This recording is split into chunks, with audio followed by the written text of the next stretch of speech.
What if guilt could expose a thief without a single witness?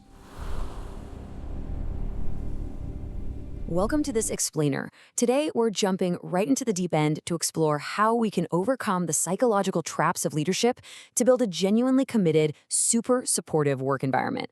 I mean, we've all seen it, right? Leaders who rise to the very top only to stumble in spectacularly bad ways. But what actually causes those downfalls? And maybe more importantly, how can leaders cultivate the kind of authenticity that actually drives their teams to go above and beyond? Well, today we are unpacking the nuts and bolts of ethical leadership, looking at everything from ancient mythology all the way to hard data on what truly motivates a team.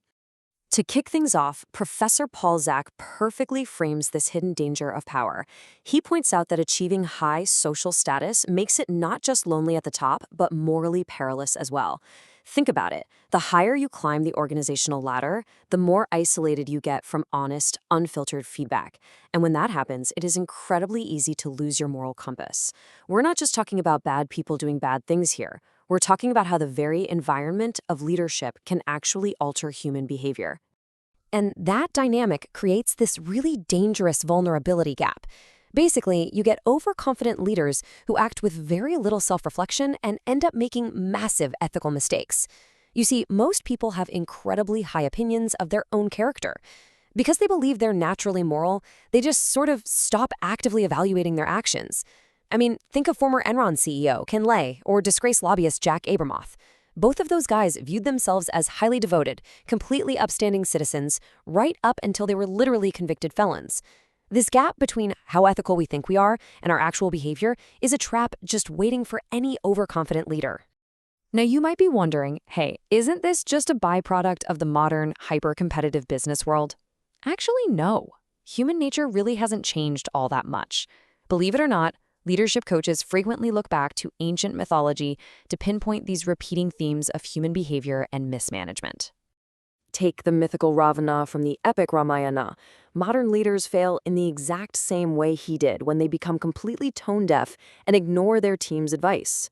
During times of immense stress, Ravana kept showing the classic traits of a terrible manager.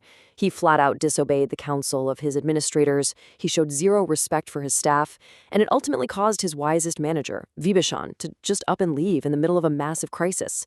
It's a timeless warning, really. If you fail to listen, you are absolutely going to lose your best people. So here's our roadmap for this explainer. First, we'll look at the perils of leadership. Second, we'll define authentic leadership.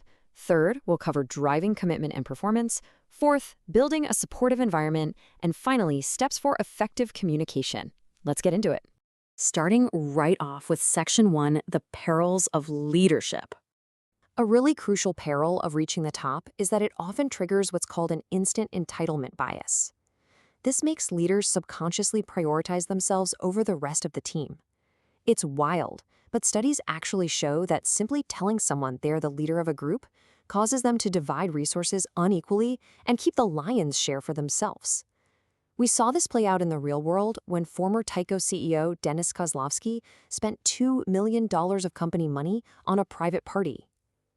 Leaders start developing these self-serving rationalizations, basically tricking themselves into believing the rules apply to everyone else, but not to them. Moving to Section 2, defining authentic leadership.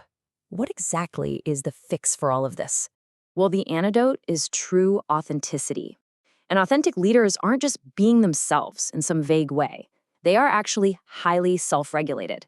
They're incredibly aware of their strengths, their weaknesses, and exactly how their moods ripple out and impact the people around them. An authentic leader actively hunts down relevant dissenting opinions before making a decision, which is a practice known as balanced processing. But more than anything, they have a clear moral dimension. They are constantly focused on creating a fair and highly ethical environment for their followers.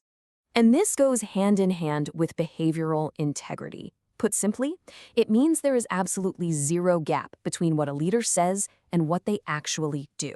It's the perfect alignment of words and deeds. A leader can preach about ethics all day long, but if their actions don't match up, the team is going to see right through it instantly. Behavioral integrity is the ultimate proof to your team that you are a reliable, trustworthy champion of the organization's core values. Which brings us to Section 3, driving commitment and performance. Let's look at some hard data from a university study in Pakistan to see how this actually plays out in a real-world institution. Interestingly enough, 65% of the university heads of department were successfully exercising self-awareness, but a lot of them still really struggled with that balanced processing we talked about. The faculty noted that while their department heads knew their own strengths and weaknesses, nearly 40% of them just weren't fully analyzing the data or listening to diverse viewpoints before making major calls. And when it came to behavioral integrity, nearly 70% of faculty members found their heads to be generally honest in their dealings. However, the data revealed a really crucial nuance here. Building true trust is so much harder than just being honest. There was a lot of contradiction in the responses regarding overall trustworthiness and credibility.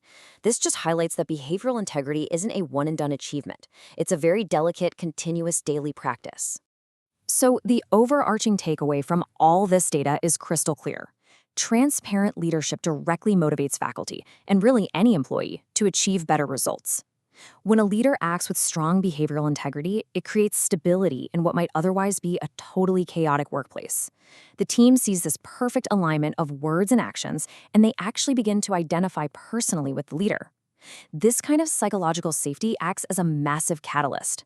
It boosts employee commitment so deeply that followers are motivated to invest extra effort way beyond their basic job description, actively promoting a positive image and seamlessly adapting to new challenges.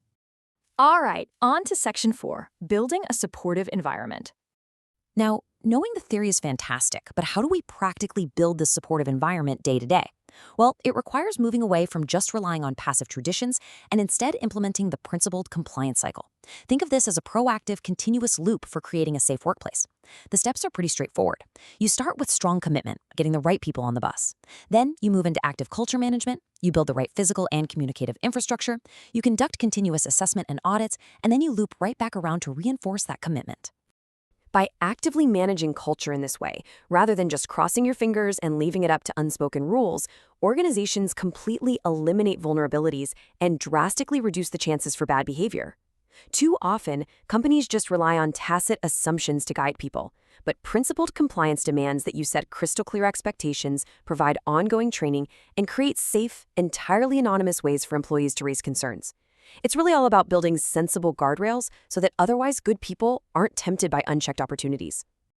And that leads us into our final section, steps for effective communication. Because look, even with the absolute best infrastructure in the world, conflicts are inevitably going to pop up. It's just human nature. So communication becomes your ultimate tool for executing this supportive culture. If you want to resolve workplace conflicts effectively, you have to implement these 3 steps. First, open communication, meaning you ensure everyone can express their concerns without any fear of retribution. Second, active listening, giving your absolute undivided attention to show genuine respect. And third, clarifying misunderstandings so you can dig all the way down to the root causes. These techniques are quite literally the mechanism through which authentic leadership is delivered every single day. I love this metaphor from leadership coaching. Think of leadership like using a GPS.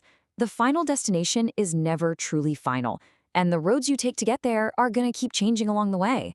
Being an authentic leader means you are constantly recalculating your route based on honest, real-time feedback from your team.